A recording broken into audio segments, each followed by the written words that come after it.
This is Hidden Killers Week in Review. A look back at the most prolific stories of the week.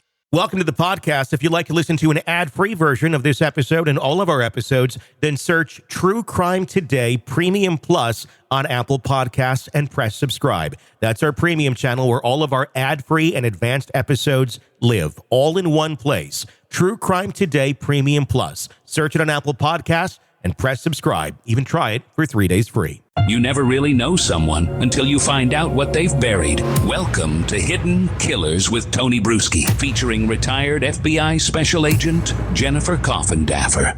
The case against Sean Diddy Combs gets darker by the day, and new developments literally happening almost by the hour. Joining me to discuss the latest as of this moment of our recording, Jennifer Coffindaffer, retired FBI Special Agent, and I got to ask you, this case, it has raised so many questions about power, about money, about who was all involved with Diddy. How far do you think this reaches? We heard from a bodyguard just yesterday, a former bodyguard of his that was with him in the 90s.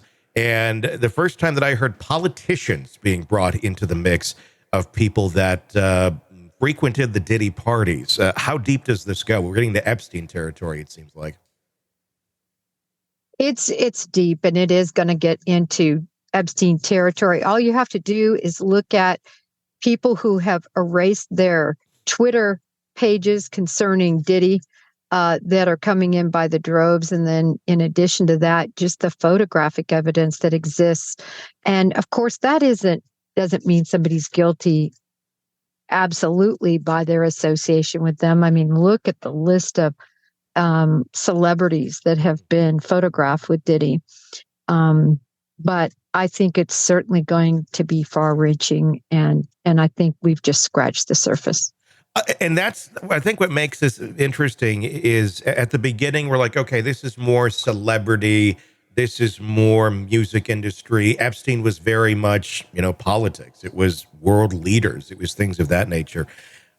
Are we going to get that deep in some of this with Diddy? I mean, and with that being said, if we do start going down that road, and it's more than just this celebrity over here, this rapper over here, this whatever. If we're starting to get into the territory of political figures and such, it takes a much darker turn, I think. And there's a lot of people who have a very large vested interest and power to prevent some of that information from getting out, like we saw in the Epstein case. Now turn right onto North. Right. I mean, when you look at this, he was given the key to the city of New York City. And of course, that was a political move and a political gesture. And he definitely was hobnobbing with political individuals. And I think the only reason that is significant is because these are people in power. Was anybody involved with covering anything up? And again, I'm not saying this definitely happened, but we know in the indictment, after reading it, we know that certainly his inner circle was involved, if you believe the indictment, in covering up all these nefarious acts. Was anybody else involved?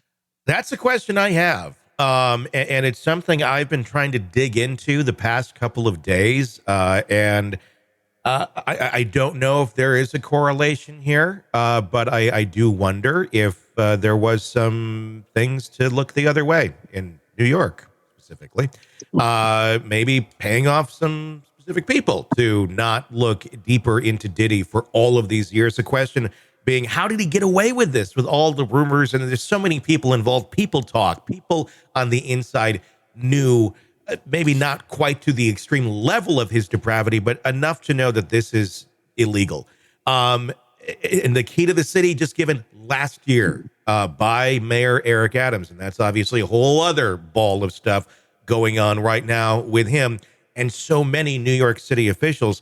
Are we going to see these two issues, these two scandals, are they going to intertwine at some point? We don't know the details of all of the scandals. I know we've been hearing about the Eric Adams, but there's many other officials who have been charged, indicted, all this stuff.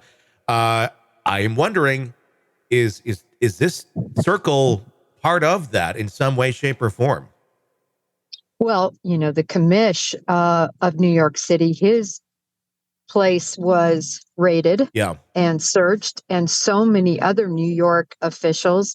And if there is any connection between Diddy and what went on in terms of the sex trafficking or any of these other charges, the arson, the bribery, so forth, they're going to know it because now they have both ends. They have all that information they seize from Diddy and all these other officials. We're going to, let's put it this way. I will be surprised if we don't see entanglement from politicians as opposed to if we do. Does the raids on all of these New York City officials, would it have anything to do? Would it be sparked by any of these things that have been going down with Diddy? Would it have anything to do with it, like directly? I mean, because there's a lot of questions here of, what kind of involvement may have been going on. And of course, it's all just speculation. Is it just looking the other way, or is it like participating in some of the parties? And, it's kind of a collateral thing that each side has shit on each other. And, we're going to protect each other. And here's the key to the city, Diddy, showing our dedication to that agreement. Well, what we know is in terms of these probable cause affidavits that would have had to have been written to search these individuals' homes, and it's a large spray of individuals that surrounded Eric Adams, that had their homes searched and their devices seized. And anytime that happens, anything you find that is of a criminal nature, even if it had nothing to do with your probable cause to be able to search it, is still completely usable. Mm-hmm. So I believe that even though the nexus for the probable cause related more to Eric Adams and his allegations, I think if anything exists that intertwines him with Diddy, we're going to find out about. That's going to be very interesting to see just kind of what is found out there. I am wondering if there is a stronger connection between the two or other officials than just Diddy getting the key to the city and it being a very bad optic nowadays. It certainly raises a lot of questions, a lot of people going down at the same time. Coincidence or connection? That's, I think, the question there. It's the same office, the same group of prosecutors, the same group of investigators.